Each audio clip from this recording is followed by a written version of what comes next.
This is La Bataille de Nieuport, 2nd of July, 1600, a Vivictus magazine war game.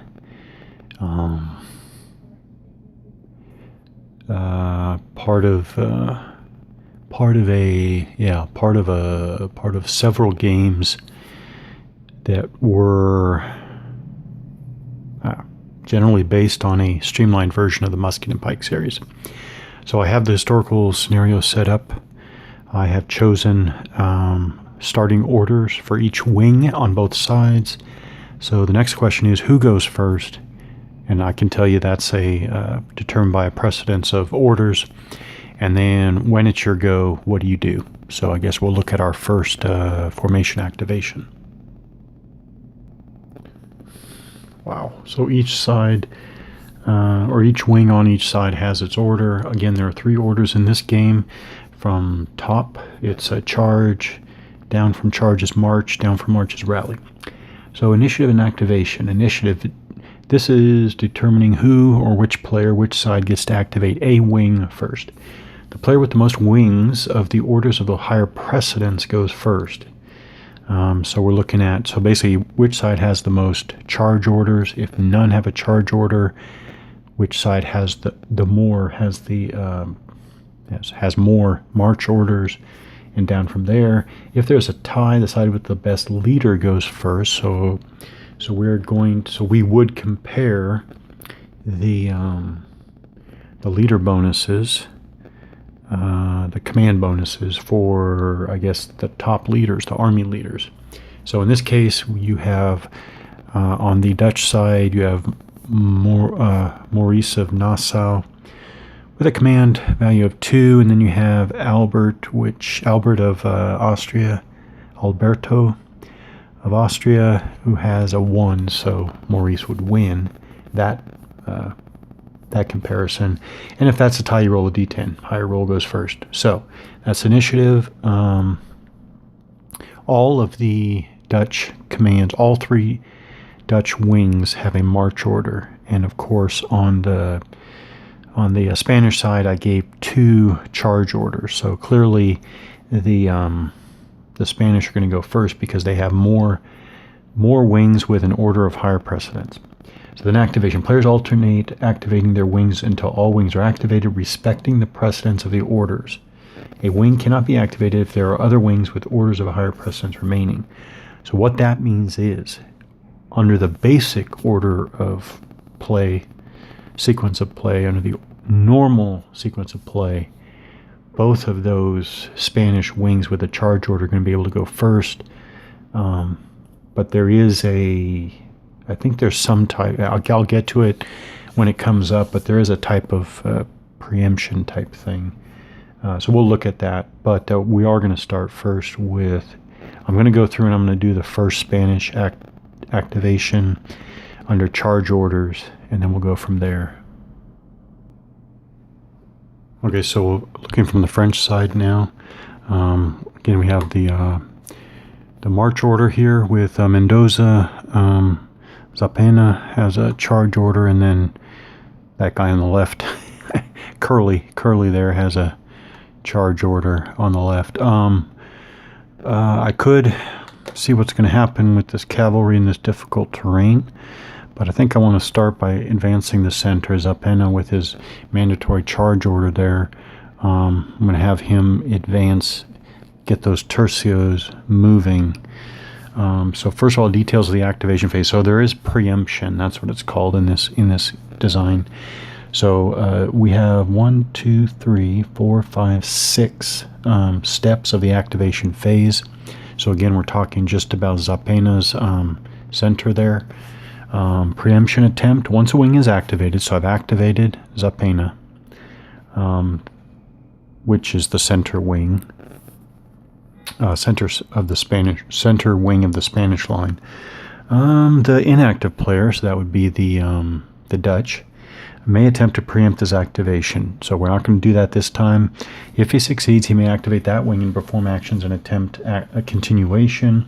The wing that has been preempted is marked en attente bypass. So if Maurice there wanted to preempt and successfully preempted Zapena there, we would mark him.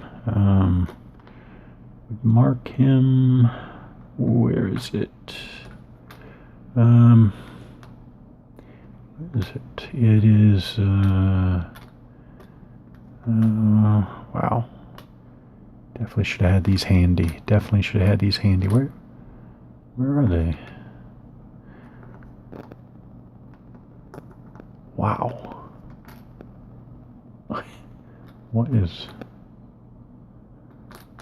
Okay, well, there's Anatante, bypassed.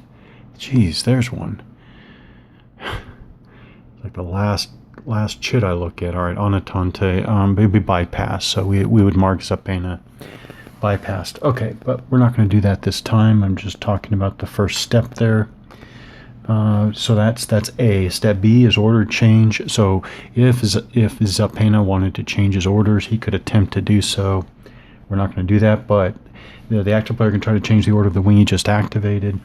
All right, now we go on to C, unit action. Each unit of the activated wing, including the commander, may perform one of the following actions: movement and fire as part of movement, or rally based on the restrictions of his current order. Okay, so the current order again is charge, and we'll review that one more time. All units must end closer to... So all units have to move forward anyways. But even though I wanted to do that, but all units of Zapena, so we're talking about... So I'm looking for the blue... Yeah, it's blue. See, let me just... Here's Zapena. He's the blue formation. It's the blue... color coding there. So who is that? That is Zapena. Zapena's got this cavalry here, musketeers, 2 tercios, and that looks like it. So 2 musketeers, 2 tercios, and 1 cavalry. Yeah, so they all have to end movement closer to the closest enemy unit. If a unit is already adjacent to the enemy unit, well, we don't have that, but it may move away from it, but may change. It may not move away from it, but may change facing and or perform offensive fire. No unit may attempt to rally. So the center is moving. We don't have rally this early, so actually I shouldn't say that because I shouldn't say that actually. So this wing has no need to rally, so this wing is moving. So the only thing I'm going to check on is movement of the double units, the tercios there. All right, so movement values are printed on the counters, but what are we dealing with here? We're dealing with musketeers. The 2 musketeer units have a movement value of 4, 4 and 4. The tercios both have a movement value of 4 as well, 4 and 4. The cavalry has a movement value of 8, and the leader has a movement value of 10. So that's what we're dealing with. Basically, infantry 4, leaders 10, cavalry 8 in this case. Let's see. That's that. Let's go through all things movement. So movement. Some actions may trigger a reaction movement from the units of the inactive player. So it is possible in this game that the inactive player units can do reaction movement. Broken units must make a route movement. So in this game there is such thing as route movement. To move in combat, normally units must be in command. Well, Zapena's right there. Let's talk about real quick. Line of command. To be in command, a unit must be able to trace LOC to its wing commander. The length of the LOC is 2 hexes for infantry, 3 for cavalry. So it's easy. His command is consolidated. The tercios are adjacent. Zapena is technically in that hex right there. So the cavalry is 2 hexes away, but cavalry can trace 3 hexes to their wing commander. So they're all in command. So they will move in combat normally. Okay, there is nobody out of command, but if you are out of command, if you're gonna move, you have to move into command. You must move in order to be in command. Yeah, okay, so all right. Still going for the double units. Okay, I want to just get started here. See how this works. So the musketeers here are part of the activated wing. They have a movement allowance of 4. They move forward 1 in the clear for 1 movement point expended. At this point, I think the artillery can fire once in defensive fire and once in offensive fire per turn. And then they're flipped over to their fired side. So I guess when they say defensive fire, they mean like now. I'm not sure how to put that, but yeah. So I think this is defensive fire with artillery. So let's take a look at this. Even though I'm doing artillery fire or defensive fire, I want to point this out just because it could be missed. While artillery never moves, artillery may change facing, rotate any number of vertices instead of firing, in which case if they do that, they're flipped to their fired side. But one might think of that as movement. I mean, on the one hand, artillery never moves. On the other hand, if you consider rotating, which I do, I consider rotating vertices to be movement, it can actually do that kind of movement. Just regarding line of sight, naturally artillery needs line of sight to its target. It's up on a dune. It's up on the dunes there. Naturally, as you would expect, it's firing right down on the advancing musketeers. But something to bear in mind in this design, in this game, Nieuport 1600, artillery cannot fire over friendly units, even if those friendly units do not otherwise block line of sight. All right, let me talk about fire combat, the fire procedure in particular, because it basically applies to artillery as well. But the fire procedure in general, for each unit that can fire has a fire value indicated on the counter. Not true for the artillery. The artillery just fires on an artillery fire table. And this information also appears on the fire table according to the unit type. Again, there's a separate artillery fire table. So there is there's a fire table, and then there's an artillery fire table. So there, it's by range. All artillery has a range of 10 hexes, and that's the 2-hit number. And there are a few modifiers, die roll modifiers. Player rolls 1d10. So oh wow, amazing, that actually missed. Player rolls 1d10 and adds or subtracts any modifiers. So the modifier has to do with firing on cavalry, firing on the flank or rear of an enemy, target, and then terrain. None of those apply, so the 1 is a 1. We needed a 3 or better to hit. So wow. Okay, so that's a miss and that's a miss. But let's just say that they rolled, let's say, an average 5.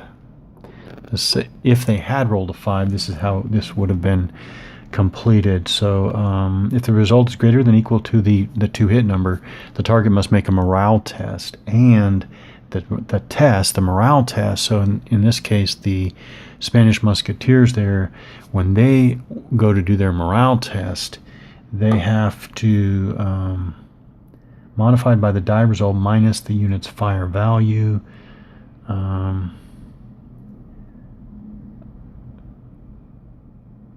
Oh, okay. So I wonder if we don't need a fire value. Well, anyways, for the general fire procedure, I guess I'll go through this when we have a normal infantry unit do combat. So they fired, I guess I can flip them over to remind me that they've fired. As a matter of fact, so that's 1. They can continue moving. They're going to go 2. They want to fire, by the way, so they want to fire, but I think that the reaction fire from the infantry here is going to come first, from the dunes down. So we'll go through this. Okay, for defensive fire, they actually rolled a 5. So the N, by the way, is a so I do want to go over that. The N, I'll show what I'm talking about. The N is a Dutch. So I guess Netherlanders. After Maurice's reforms. What I'm referring to here is, and this is what you need to know this. So the Dutch infantry here is an N-type infantry up there. There's an N code there, and there's a table in the rules that tells you that this is the Dutch Reformed infantry. Okay, so by type, the N type to hit needs a 4 or better. They roll a 5 +1 for being in the dunes, firing. It says +1 for being in the dunes, but I think what's implied is they're firing from the dunes to non-dunes terrain. I don't know if they mean from, well, anyways. Here it's clearly +1 because they're firing down from the dunes into the infantry in the open, the musketeers in the open, so it's 6. So they had to get a 4 or better, so the difference between 6 and 4 is 2. So here's where the, yeah, oh wow, we have nice even combat here. So 5 +1, 6, -4 to hit is +2. The Spanish roll a morale test +2 for the fire, so it's 5 +2 is 7, which is still less than their morale of 8 there. So I think they pass. Yeah, less than or equal to is a pass. So they pass the morale test, so they're good. So so now the musketeers are, by the way, they're spending 2 movement points to fire. So they moved 1, 2, and now they're spending 2 to fire. They survived the defensive fire. Now they're doing offensive fire. Just to finish this off, I think the musketeers, when they fire, I'm interpreting this. I think I'm going to give them a -1 penalty to fire at the Dutch infantry in the dunes, but I'm not sure about that. So I think the 6 is a 5. They need a 4 better to hit, so that's a difference of 1. So the Dutch infantry roll a morale check, adding that difference, or +1. They roll a 4 +1 is 5, which is easily equal to or below their morale of 7. So just not effective fire. Otherwise, I don't know how to give a defensive fire benefit to the unit in the dunes. Yeah, and by the way, I'm not sure I was supposed to give them a +1 before when they fired in defensive fire. It's vague. Yeah.